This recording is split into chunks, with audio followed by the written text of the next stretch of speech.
10 infamous serial killers who went after homosexuals.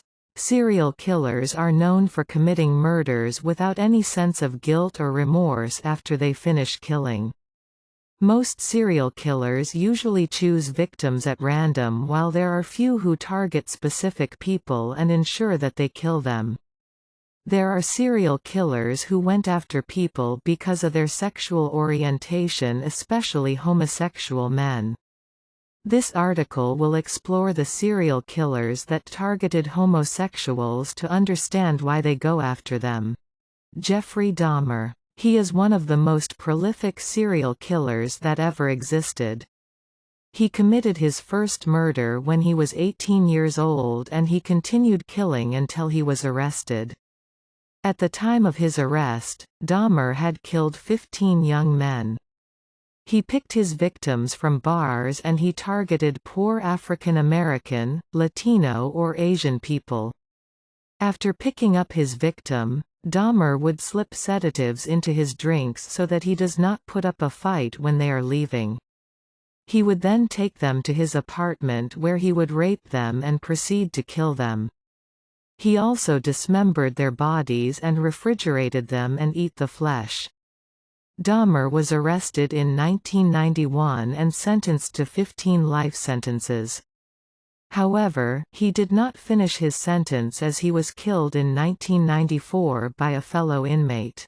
Colin Ireland. Popularly known as the Gay Slayer, Colin Ireland targeted gay men as his victims.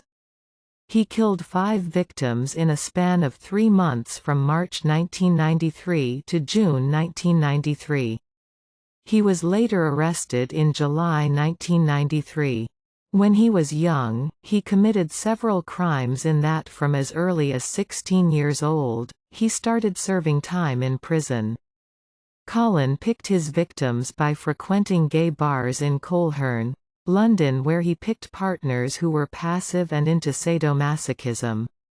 He would then tie them up and the victims would not be suspicious as they thought it was part of the sexual game.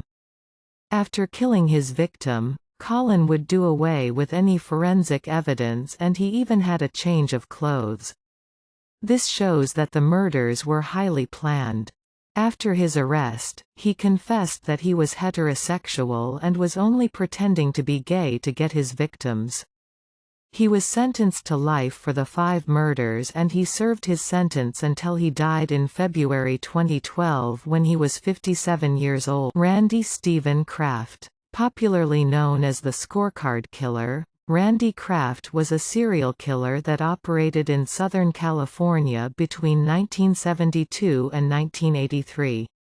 He was dubbed the Scorecard Killer after local authorities found a coded list which is believed to have contained the names of the people he intended to kill.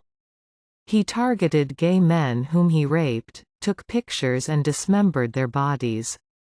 It was discovered that most of his victims were in the Marines and their bodies had high levels of tranquilizers and alcohol, which indicates that they were killed while unconscious.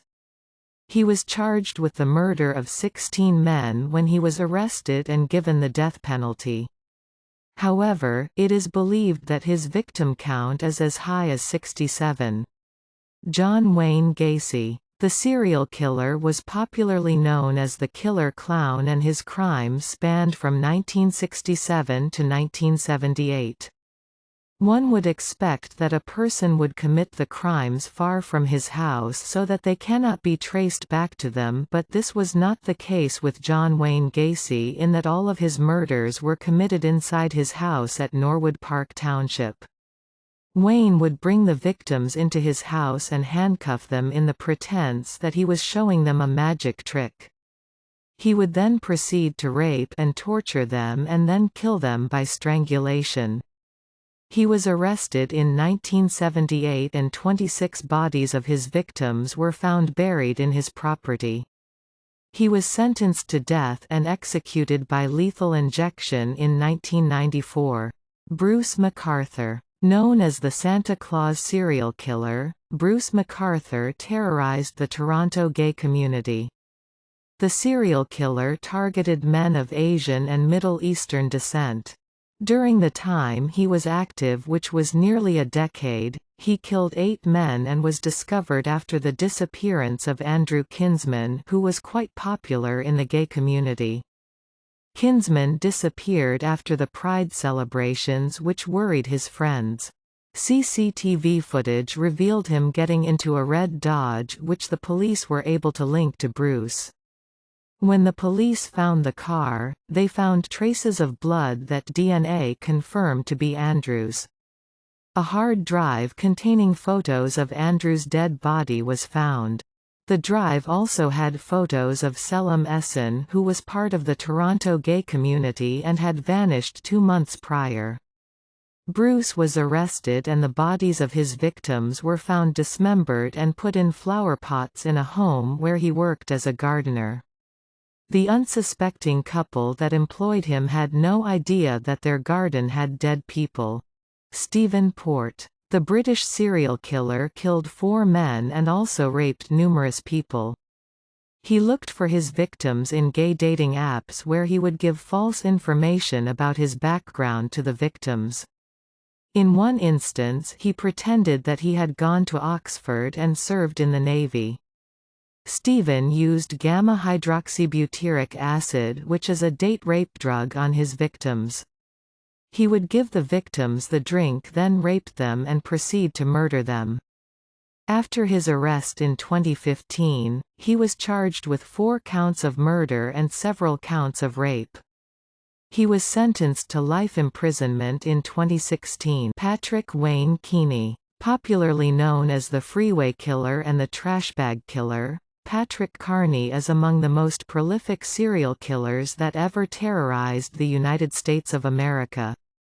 He killed a minimum of 21 men from 1962 to 1977. However, it is believed that his victim count could be as high as 43, which is quite scary. He mostly targeted hitchhikers and men from gay bars. To ensure that he was not caught, he would shoot the victim in the temple and dismember the body, then dispose of parts of the body that were in trash bags in different locations. He was arrested in 1977 and sentenced to life imprisonment. Michael Fourniret, also known as the Ogre of Ardennes, Michael Fournet murdered at least 8 young women, some believed to have been lesbians, between 1897 and 2001. He was arrested in 2003 after he unsuccessfully tried to kidnap a 13-year-old girl who managed to escape and contact local authorities. He was sentenced to life imprisonment and he later received a second sentence when it was revealed that he had killed his mobster companion. Dennis Nilsen, the Scottish serial killer, was also known as the Muswell Hill murderer. His crimes spanned from 1978 to 1983. During this time, he is said to have murdered at least 12 young men. He would lure the men into his house with a bunch of lies and proceed to kill them by strangling them or at times drowning them.